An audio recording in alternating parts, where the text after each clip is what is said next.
প্রিয় দর্শক, আসসালামু আলাইকুম। আরও একটি গুরুত্বপূর্ণ ভিডিওতে আপনাদেরকে স্বাগত।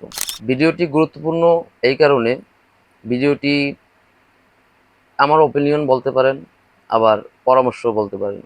বাংলাদেশের যে সরকারি ক্ষমতা আসবে, সার্বজনীনভাবে বঙ্গবন্ধু শেখ মুজিবুর রহমানকে বাংলাদেশের স্থপতি এবং 15 আগস্টকে জাতীয় শোক দিবস হিসাবে ঘোষণা করতে হবে এবং এটি রাষ্ট্রীয়ভাবে পালন করতে হবে।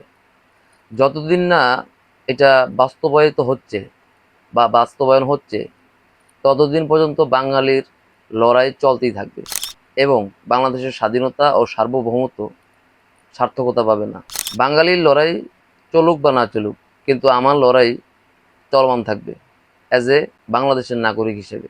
সুতরাং আমার ধারণা, ইতিহাসের এই জীবন্ত দাবি যে সরকারই অমান্য করবে, সে সরকার স্থায়ী হতে পারবে না।